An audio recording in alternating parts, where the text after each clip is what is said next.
사도신경으로 신앙 고백하겠습니다. 전능하사 천지를 만드신 하나님 아버지를 내가 믿사오며 그 외아들 우리 주 예수 그리스도를 믿사오니 이는 성령으로 잉태하사 동정녀 마리아에게 나시고 본디오 빌라도에게 고난을 받으사 십자가에 못 박혀 죽으시고 장사한 지 사흘 만에 죽은 자 가운데서 다시 살아나시며 하늘에 오르사 전능하신 하나님 우편에 앉아 계시다가 저리로서 산자와 죽은 자를 심판하러 오시리라. 성령을 믿사오며 거룩한 공예와 성도가 서로 교통하는 것과 죄를 사하여 주시는 것과 몸이 다시 사는 것과 영원히 사는 것을 믿사옵나이다. 아멘. 찬송하시겠습니다. 450장 450장 내 평생 소원 이것뿐 주의 일하다가 이 세상 이별하는 날 주 앞에 가리라. 꿈같이 헛된 세상 일 취할 건 무엇냐. 이 수고함만 하여도 헛된 것뿐일세. 불같은 시험 많으나 겁내지 맙시다. 구주의 권능 크시니 이기고 남겠네. 금보다 귀한 믿음은 참 보배 되도다. 이 진리 믿는 사람들 다 복을 받겠네. 살같이 빠른 광음을 주 위에 아끼세. 온 몸과 마음을 바치고 힘써서 일하세. 아멘. 기도하겠습니다. 사랑과 은혜 하나님, 오늘도 우리에게 생활을 주시고 생명 주시니 감사합니다. 영원한 구원의 소망 되시는 예수 그리스도를 통하여서 오늘도 하나님 진리의 말씀 안에서 살아가며 하늘의 신령한 은혜를 사모하고 하나님의 예비하신 영원한 생명과 오늘도 구원의 은총을 누리며 살아가게 하시니 감사합니다. 사는 날 동안 항상 우리의 소망이 주께 있음을 바라보고 오늘도 이 땅을 살아가는 성도로서 부르심에 허락된 시간 동안 하나님의 소망, 우리에게 주시는 소망을 붙들고 믿음 안에 달려가는 복된 삶이 되게 하여 주옵소서. 장차 주실 영광은 현재의 고난과 좋게 비교할 수 없다 했사오니 오늘 우리가 믿음의 생활을 해가며 겪게 되는 어려움 또한 더욱더 인내로 하나님 그 말씀 앞에 순종함으로 잘 감당하여서 하나님의 뜻을 이루어가게 하시고 또 말씀에 순종하며 살아가는 삶 속에 주시는 하나님의 신령한 은혜의 기쁨을 누리며 더욱더 성숙한 믿음의 삶으로 나아가게 하여 주옵소서. 오늘도 사모하며 주님의 말씀 앞에 섰사오니 들을 수 있는 마음과 깨닫는 지혜를 허락하시고 순종의 믿음을 통하여서 하나님 진리의 말씀 안에서 오늘도 우리를 지키시고 인도하시는 하나님의 이끄심을 따라 살아가게 하옵소서. 여러 가지 질고와 어려움 속에서 하나님 주님의 긍휼과 자비를 구하는 성도들의 간절한 기도를 응답하여 주시기를 원합니다. 아무것도 염려하지 말고 오직 기도와 간구로 너희 구할 것을 하나님께 감사함으로 아뢰라 하신 주님, 오늘도 감사함으로 기도하며 나가오니 우리들의 연약함을 주께서 긍휼히 여기시고 샘을 주옵소서. 소년이라도 피곤하고 장정이라도 넘어지며 자빠지되 오직 여호와를 앙망하는 자는 샘을 얻으리라. 성령의 이루와 능력 안에서 넉넉히 이겨 승리케 하여 주옵소서. 우리 주 예수 그리스도 이름으로 감사하며 기도하옵나이다. 아멘. 오늘 말씀은 역대하 24장 17절에서 27절까지 봉독하겠습니다. 역대하 24장 17절 27절까지입니다. 여호야다가 죽은 후에 유다 방백들이 와서 왕에게 절하매 왕이 그들의 말을 듣고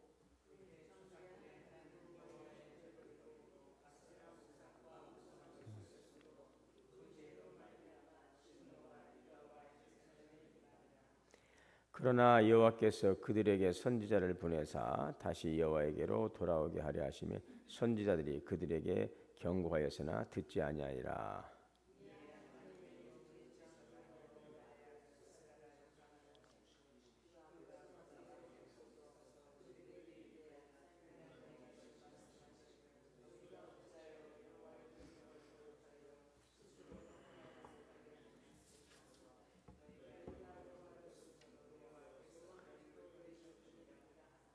무리가 함께 꾀하고 왕의 명령을 따라 그를 여호와의 전뜰 안에서 돌로 쳐 죽였더라.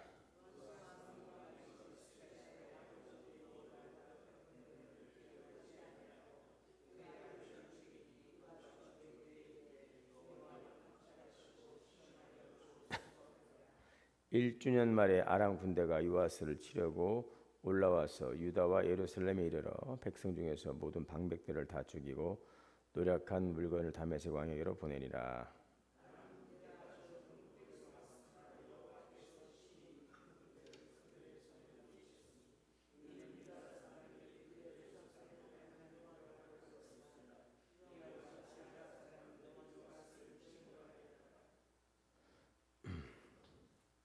(26절이죠) 요아스가 크게 부상하며 적군이 그를 버리고 간 후에 그의 신하들이 제사장 여호야다의 아들들의 피로 말미암아 반역하여 그를 그의 침상에 쳐 죽인지라. 다윗성에 장사하였으나 왕들의 묘실에는 장사하지 아니하였더라.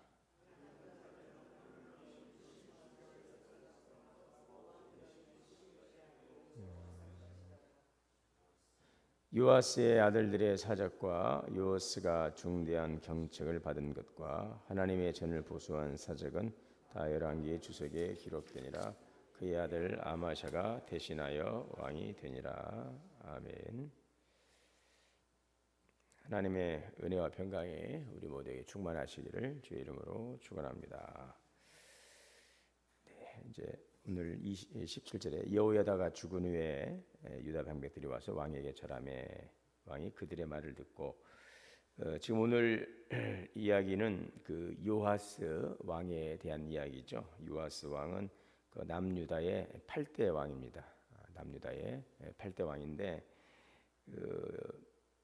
그가 이제 왕위에 오를 때 나이가 7세죠. 7살.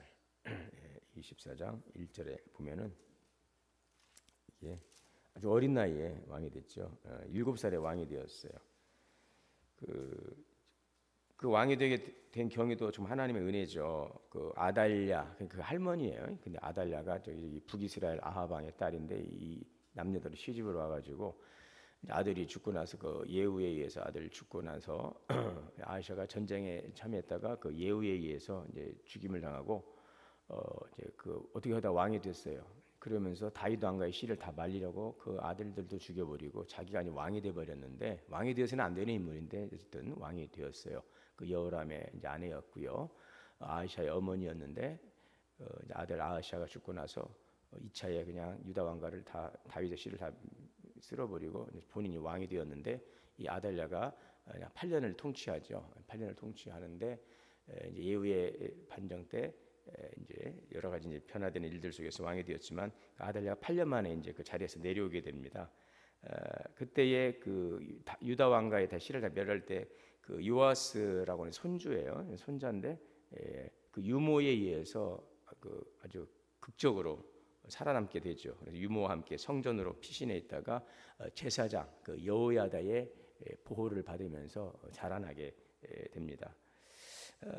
그러다 이제 이 아달랴가 죽고 나서 요아스가 이제 왕위에 이제 오르게 되었는데 그 어린 나이에는 뭐 알겠습니까? 그래서 초기 통치는 이제 사실상 여호야다 그 제사장의 그 영적인 정치적인 영향력을 이제 받았으면서 나름대로 요아스가 선정을 베풀었죠. 자, 그래서 그 역대하 24장 2절에 보게 되면 요아스가 여호와 보시기에 정직히 행하였더라 이렇게 되었는데 거기에는 이제 요아스 곁에 있던 그 영적인 그런 어떤 멘토 역할을 했던 이제 제사장 여호야다가 이제 죽었기 때문에 그동안 그 요아스 곁에서 하나님을 섬기도록 이끌어줬던 그 여호야다가 죽고 나자 그동안 주변에 있던 그 다른 사람들이 이제 그걸 시기하고 질투하고 또 속내를 가지고 있던 악한 신하들이 이제 요아스를 이제 꾀기 시작합니다. 그래서 요아스를 찾아와서 전에는 그 제사장 여호야다가 딱 버티고 있으니까 그 근처에 오지 못했던 그 이제 신하들이 요아스 곁으로 이제 오면서 이제 아첨을 하죠. 이제 그러면서 요아스가 그리 넘어가 버립니다. 그래서 그들의 말을 듣고서 하나님을 떠나버렸죠. 오늘 17절에 그죠? 여호야다 제사장 여호야다 그의 영적인 정신적인 멘토 역할을 했던 이 제사장 여호야다가 죽은 후에 유다의 방백들이 지도자들이 와서 왕에게 절하면서 왕이 막 속삭이고 꼬드기고 아첨을 하니까 거기에 홀라당 넘어가 버린 것입니다. 그래서 결국 이제 요아스는 스스로의 그 자기의 그 신앙 하나님 그 여호와 신앙을 지켜내지 못하고 결국은 그 잘못된 그 주변의 그 지도자들 그들의 의존하면서 마음을 변심해 버리고 말았던 것입니다. 결국은 이 사람에게 의지하고 사람에게 기대고 그렇게 하게 되면은요 결국 그 신앙은 흔들리고 무너지게 돼요. 신앙은 하나님과 나와의 관계이거든요. 내가 먼저 하나님과의 관계가 바로 서야 되는 것입니다. 우리 교회가 사랑으로 섬기는 교회 비전과 또 영적 내적 외적인 부흥을 이야기하잖아요. 영적인 부흥이 무엇입니까? 영적인 부흥은 하나님과 관계를 바로 세우는 것입니다. 하나님과 관계가 바로 서야 돼요. 그 다음에 이제 우리 관계 속에서 모든 것들이 잘 이루어져요. 내적인 부흥, 교회의 부흥이잖아요. 성도들이 서로 사랑하는 연합을 하고 한 몸을 이루어가는 몸된 교회를 이루어가는 것인데 그것 또한 하나님의 관계 속에서 바로 서야 되는 것입니다. 그러니까 하나님 누구 편입니까? 하나님은 하나님 말씀을 따라가는 그 편, 하나님의 말씀 편에 서는 사람의 편이 되는 것이죠. 그래서 우리가 다 하나님이 내 편 되려고 하면은 다 거기는 갈등과 분열이 있는 것입니다. 그러나 하나님 편에 우리가 서려고 하면 교회는 하나 되게 되어 있어요. 거기에 그 원리이고 그 질서인 것입니다. 오늘 그런 차원에서 우리의 신앙도 물론 주변에 좋은 사람들과의 만남도 중요하고 또 어떤 사람들을 보면서 우리가 그것을 이제 좀 좋은 보온을 받는 것도 중요하지만 먼저는 우리가 그런 계기를 통해서 하나님과의 관계를 바로 세우는 우리 신앙의 중심을 본인 스스로가 잘 잡아야 돼요.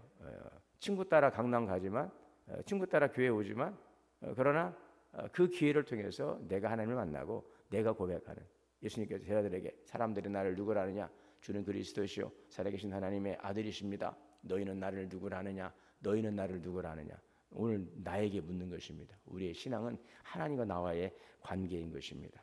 오늘 요아스는 그 중심을 잡지 못하니까 주변에 의지했던 사람이 사라지고 나니 주변에 다른 사람들의 귀에 쏠게 넘어가면서 결국은 그의 신앙마저 무너지고 마는 그런 형국이 되고 만 것입니다. 성숙한 신앙은 사람이 아닌 하나님께 말씀에 믿음의 뿌리를 두고 상황과 환경이 변해도 흔들리지 않는 것입니다. 예수님께서 말씀하신 반석 위의 집처럼 항상 말씀 위에 나의 신앙을 세워가야 될 것입니다. 자, 그런데 오늘 이 요아스는 이제 여호야다가 죽고 나서 주변의 악한 사람들의 그 방백들의 이야기를 들으면서 하나님으로부터 떠나버리고 그 신앙을 이제 변질돼 버렸어요. 18절에 보면 그의 조상들의 하나님 여호와의 전을 버리고 아세라 목상과 우상을 섬겼으므로 그 죄로 말미암아 진노가 유다와 예루살렘에 임하니라. 예. 여호와의 전을 버리고 아세라 목상과 우상을 섬기고 그 죄로 말미암아 진노가 유다와 예루살렘에 임하였더라. 네. 이 아세라는 이 가나안 그 신화의 여신이죠. 바알의 배우자입니다. 풍요와 다산의 신입니다. 여신인데요. 그 아세라 목상 이것은 지금 나무로 깎아 만든 그러한 기둥이나 신상을 가리키는데 목상 앞에서 제물과 음식을 바치고 또 풍요를 기원하고 남녀가 함께 음란한 행위를 통해서 신을 바알과 아세라가 딱 만나서 비를 내려준다고 해서 그 신을 감동하기 위해서 그들이 성전 안에서 신전에 그 창기들이 들어와서 음란을 행하고 그런 종교 의식이라고 덮어서 풍요와 가축의 뭐 번식을 막 신에게 기원하고 그랬던 이제 가나안의 이방 우상 문화이죠. 바알과 몰렉과 각종 가난 형상들 이런 것들이 이제 교회 안에 이제 그 성전 안에 들어오고 하나님의 성전을 대체해 버리는 이러한 패역한 일들을 자행하게 된 것이죠. 그래서 하나님을 유일한 하나님으로 섬기지 않고 눈에 보이는 형상과 음란한 제의를 따라간 것입니다. 외적으로는 그럴 때 제사의 형태를 가졌지만 실상은 탐욕과 풍요와 쾌락을 신격화한 그러한 종교적 행위를 자행했던 것이죠. 결국은 이스라엘은 하나님을 버려버리고 우상을 따르는 그러한 영적인 타락에 빠진 것입니다. 자, 그래서 하나님께서는 선지자들을 보내서 회개하게 하셨어요. 오늘 19절에 여호와께서 그들에게 선지자를 보내사 다시 여호와에게로 돌아오라. 예, 그 악한 행위를 버리고 돌아오라 경고하지요. 촉구하면서 경고합니다. 그러나 그들은 듣지 않습니다. 하나님은 그런데 곧바로 심판하지 아니하시고 항상 기회를 주십니다. 기회를 주십니다. 항상 하나님은 기회를 주시죠. 여러 선지자를 통해서 회개하도록 자, 선지자들을 보내서 회개하도록 기회를 주십니다. 회개를 촉구합니다. 자, 그래서 하나님의 그 경고는 심판의 목적이 있는 거 아십니까? 하나님의 징계는 어디에 목적이 있습니까? 우리를 회개하여서 돌아오게 하시는 것입니다. 바른 길로 돌아오게 하시는 것입니다. 그래서 회개할 기회를 자꾸 주셔서 우리가 깨닫고 돌이키기를 원하시는 것이죠. 오늘 그러므로 우리가 항상 말씀 속에 살아가면서 때로는 찔림을 받기도 하고 또 성령께서 우리 안에 거하시기 때문에 우리를 때로는 책망할 때도 있고 사인을 보낼 때도 있고 이제 그럴 때 우리가 그것을 깨닫고 돌이키는 자가 지혜로운 자이시 그런 돌이킬 수 있는 사람이 겸손한 사람이고 그런 자에게는 하나님의 은혜가 임하게 될 것입니다. 자, 그래서 이렇게 우상을 섬기는 악행을 저지르는 일에서 돌이키라고 계속 경고하지만 듣지를 아니하죠. 자, 20절에 보니 이 하나님의 영이 제사장 여호야다의 아들 스가랴를 감동시키며 제사장 여호야다의 아들 스가랴 우리 뒤에 나오는 그 스가랴 선지자하고는 이제 동명인데 다른 사람입니다. 동일인이 아니고 여기는 제사장입니다. 여호야다의 아들 제사장인데 또 하나님의 말씀을 대언했던 역할도 했던 인물로 볼 수 있습니다. 스가랴를 감동시키며 그가 백성 앞에 높이 서서 그들에게 이르되 하나님 이같이 말씀하시기를 너희가 어찌하여 여호와의 명령을 거역하고 여호와를 하나님을 버렸느냐. 자, 그러니 너희도 하나님도 너희를 버리시리라. 자, 그렇게 됐습니다. 자, 그렇게 되면 이렇게까지 나오게 되면은 어떻게 정말 우리가 정신 차려야 되겠구나 돌이켜야 되겠구나라고 해야 되는데 그들은 어떻게 했습니까? 무리가 함께 꾀하고 왕의 명령을 따라 그를 여호와의 전에 뜰 안에도 돌로 쳐 죽여버렸다. 하나님의 말씀을 대언한 하나님의 종을 돌로 쳐 죽여버렸어요. 자기의 안위를 위해서 이 하나님께서 보낸 그 종의 그 말을 대언하는 그 대언의 말을 그들이 무시해버리고 오히려 그 여호야다를 스가랴를 돌로 쳐 죽이고 말았던 것입니다. 그러니까 이 죄에 빠지게 되고 사람이 한번 잘못된 길로 빠지게 되면은요, 하나님의 말씀 잘 귀에 들리지 않는 것이죠. 여러분께 하나님의 그 저주는 무엇입니까? 하나님의 말씀이 들리지 않는 거예요. 깨닫지 그게 징계예요. 들리지 않고 깨닫지 못하고 결국 가서는 하나님으로부터 유기되어 버리는 그러한 자리에 빠지게 되는 것입니다. 죄에 빠진 사람은 자꾸 권면과 경고를 미워하고 오히려 자기에게 주시는 그 말씀을 깨우치는 음성을 그걸 듣기 싫어하고 대적하려고 하는 그러한 마귀의 그 꾀임에 넘어가게 되더라는 것입니다.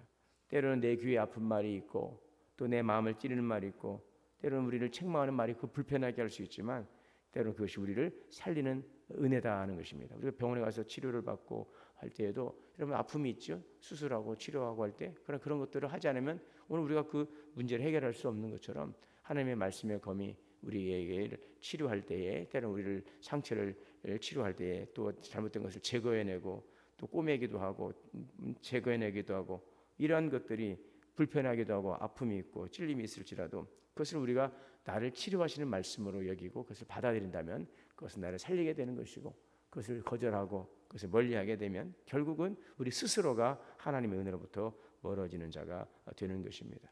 자, 이것이 바로 오늘 이 요아스의 이제 잘못된 이제 모습이라고 하는 것을 이제 보여주고 있죠. 23절에서 27절에 보면 이제 요아스가 이제 어떻게 됩니까? 죽지요. 아람 군대가 쳐들어왔어요. 그런데 하나님께서 큰 군대를 그들의 손에 넘기셨어요. 그러니까 아람의 군대가 적은 수로 쳐들어왔지만 큰 군대를 그냥 거기에 넘겨버린 거예요. 그러니까 하나님 이 싸움은 수에 있지 않은 것이죠. 하나님 편에 서느냐는 것이죠.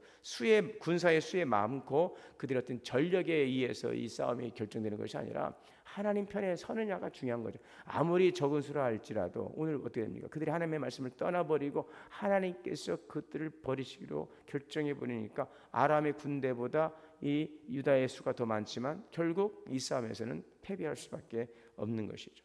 요아스는 크게 부상을 당했습니다.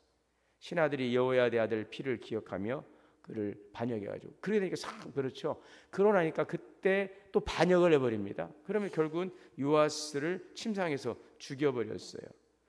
왕이 건강할 때는 아차모가 막 붙어있다가 왕이 또 이렇게 어려움을 당하니까 신하들이 또 그때는 또 버려버리고 사람들은 참 이러한 성향이 있는 거죠. 우리가 정말 하나님 변치 않는 하나님을 우리가 의지하고 바라고 나가야지 자꾸 사람의 귀에 속삭거린다고 여기에 귀를 기울이고 여기에 마음을 뺏기고 이 말 쏠릿 또 저 말 듣고 쏠깃하고 결국 가서는 거기에서 버림을 받게 되는 것입니다. 요아스는 부상당하고 결국 그를 반역에 의해서 침상에서 죽임을 당하고 말았어요. 요아스는 왕들의 묘실에 장사되지 못했죠. 그러니 참 어린 나이에 7살의 왕이 되었으니 여러분 뭘 알겠습니까? 그래도 그 제사장 여호야다를 통해서 멘토 역할을 하면서 잘 처음에 선정을 베풀다가 결국 가서 이제는 그는 말년에 가서는 아름답지 못한 모습으로 세상을 떠나고 말았던 것이죠. 우리 신앙은 어떻게 시작됐는가도 참 중요하지만 어떻게 우리가 그것을 과정을 통해서 마지막까지 잘 마치는가 하는 것이 참 더 중요한 것입니다. 우리도 경건의 모양은 갖췄지만 믿음을 지키지 못한다면 결국 하나님 앞에 칭찬받을 수가 없는 것입니다. 끝까지 믿음을 지켜야 되겠습니다. 좋은 시작을 했지만 나쁜 끝을 맺은 안타까운 인물이 요아스입니다. 40년 동안 나라를 다스렸습니다. 자, 오늘 우리는 항상 우리에게 주신 은혜, 내게 주신 은혜가 바로 하나님의 은총임을 늘 기억하면서 늘 겸손함으로 주님의 말씀 앞에 겸허히 설 수 있는, 그리고 주님의 그 말씀 앞에 귀를 열고 마음을 열고 그 말씀을 잘 받아낼 수 있는, 그래서 그 말씀을 잘 지켜 행함을 통해서 초지일관하는 그런 신실한 믿음의 삶을 통하여서 하나님께서 우리를 구원으로 불러주시고 또 풍성한 삶으로 인도하시고 또 우리에게 사명을 주신 그 자리에서 선한 부름 앞에 우리가 또 선하게 고백하고 행함을 통하여서 정말 하나님 앞에 선한 열매를 드릴 수 있는 믿음의 삶의 유정의 미를 거둘 수 있는, 끝까지 사도 바울이 그랬죠. 나는 선한 싸움을 싸우고 나의 달려갈 길을 다 달려고 믿음을 지켰으니, 믿음을 지키는 사람. 그래서 내게 의로운 재판장이 주실 면류관이 나를 위하여 예비되어 있노라. 오늘 이러한 믿음의 소망을 붙들고 주의 진리의 말씀 안에서 승리하는 삶을 살아가는 우리 모든 성도들 되시기를 주의 이름으로 축원합니다. 사랑과 은혜가 충만하신 하나님, 요아스 왕이 어린 나이에 왕이 되어서 하나님 잘 나를 다스리다가 또 이렇게 또 말년에 하나님을 떠나버리고 우상을 섬기고 분별을 하지 못해서 진리로부터 멀어짐으로 말년에 안타까운 죽음을 맞이하게 되는 것을 봅니다. 오늘도 우리의 신앙이 하나님 교훈이 되기를 원하고 주님의 그 부름 앞에서 진리의 말씀 안에서 하나님 겸손한 모습으로 잘 세워서 주의 말씀을 순종하고 또 말씀을 따라감으로 하나님 끝까지 믿음의 길에서 벗어나지 않게 하시고 더 아름다운 열매로 주께 영광 돌리는 삶이 되게 하여 주옵소서. 주변에 좋은 믿음의 동역자들을 세워주시고 믿음의 하나님 또 성도들 아름다운 연합을 이루어서 주님의 주신 귀한 부름 앞에 아름답게 손잡고 믿음의 길로 달려갈 수 있는 우리 성도들 되게 하여 주옵소서. 우리 주 예수님의 이름으로 기도하옵나이다. 아멘. 하늘에 계신 우리 아버지여, 이름이 거룩히 여김을 받으시오며 나라가 임하시오며 뜻이 하늘에서 이루어진 것 같이 땅에서도 이루어지이다. 오늘 우리에게 일용할 양식을 주시옵고 우리가 우리에게 죄 지은 자를 사하여 준 것 같이 우리의 죄를 사하여 주시옵고 우리를 시험에 들게 하지 마시옵고 다만 악에서 구하시옵소서. 나라와 권세와 영광이 아버지께 영원히 있사옵나이다. 아멘. 함께 기도하겠습니다. 주여 주여 주여. 자비로우신 하나님 감사합니다. 주의 이름으로